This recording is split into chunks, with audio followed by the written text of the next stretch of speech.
Bom dia a todos. Eu vou falar em português, já que nós estamos no Brasil. Eu queria dizer que eu acho que nós, nesse ano, vivemos uma situação muito diferente da vivida nos últimos 20 anos. O que isso significa? Que depois da divulgação dos relatórios do painel intergovernamental de mudanças climáticas, mostrando e comprovando que nós estamos vivendo o aquecimento global, eu acho que houve uma mudança radical no patamar de consciência da sociedade. Inclusive, o fato do Prêmio Nobel ter sido dado ao próprio painel intergovernamental de mudanças climáticas e ao Gore, ex-vice-presidente dos Estados Unidos, isso demonstra o quê? Que nós temos que, a partir de agora, colocar alternativas concretas para a sociedade em relação ao tema do aquecimento global e em relação à sustentabilidade. Quer dizer, desde a Conferência do Rio, em 1992, se fala muito em desenvolvimento sustentável, mas os indicadores sociais, os indicadores relativos à biodiversidade, à pobreza, enfim, eles mostram que nós não conseguimos caminhar na direção da sustentabilidade. No caso particular desse debate, eu acho muito importante se registrar que um elemento importante dos relatórios de IPCC do ano passado, talvez o elemento mais fundamental nessa discussão que nós estamos tendo hoje, é que alguma coisa em torno de 18% das emissões de gases de efeito estufa são provenientes da mudança de uso do solo, mais especificamente do desmatamento. No caso do Brasil, muito pouca gente sabe, mas o Brasil tem o equivalente a 70% das suas emissões, entre 70% e 75% das suas emissões equivalentes a dióxido de carbono, ao CO2, provenientes do desmatamento da Amazônia. Aliás, esse ano é um ano muito particular no desmatamento da Amazônia, que pela primeira vez nós estamos assistindo um desmatamento numa época do ano que é uma época do ano chuvosa. Quem conhece um pouco a Amazônia sabe que normalmente o desmatamento da Amazônia ele se faz não no período chuvoso, se faz no outro período. E o Brasil é considerado hoje o quarto país emissor de gás de efeito estufa em função do desmatamento da Amazônia. Outro país que tem um destaque negativo é a Indonésia, cujas emissões também são provenientes da mudança de uso do solo, ou seja, do desmatamento. Portanto, o que se coloca para os verdes do mundo inteiro, na minha opinião, em primeiro lugar, é o seguinte, quer dizer, há uma mudança de consciência da sociedade sobre o tema de mudança do clima, sobre o tema de meio ambiente de maneira geral. Quer dizer, o desafio é como nós podemos e o que nós devemos oferecer para a sociedade em termos de alternativas. Nos Estados Unidos, particularmente, quer dizer, as pessoas acreditam que a solução para os problemas de mudança do clima vão se passar única e exclusivamente pela mudança tecnológica, ou seja, a tecnologia vai poder, entre aspas, salvar o planeta.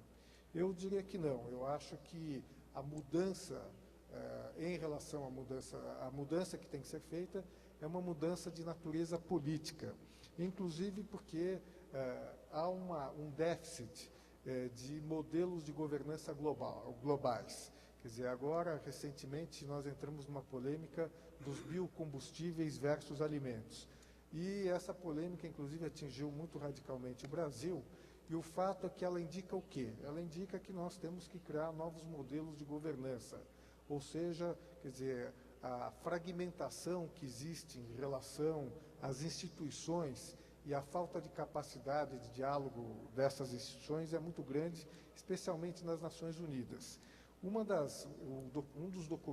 documento que está sendo discutido aqui, ele promove, que eu acho fundamental, que é a sinergia entre a Convenção da Biodiversidade e a Convenção de Mudança do Clima. Muito pouca gente lembra, mas os Estados Unidos já não assinou a Convenção da Biodiversidade em 1992, alegando que a Convenção da Biodiversidade, ao tratar do reconhecimento do conhecimento tradicional, ameaçava o interesse da indústria farmacêutica norte-americana. A Convenção de Mudança do Clima, ela foi emendada pelo famoso Protocolo de Quioto, que, para vocês terem ideia, ele determina uma redução de emissão de 5,2% em média até o ano 2012. E o IPCC, o Painel Intergovernamental de Mudança Climática, já em 1990, falava de uma redução de 60% de emissões de gás de efeito estufa.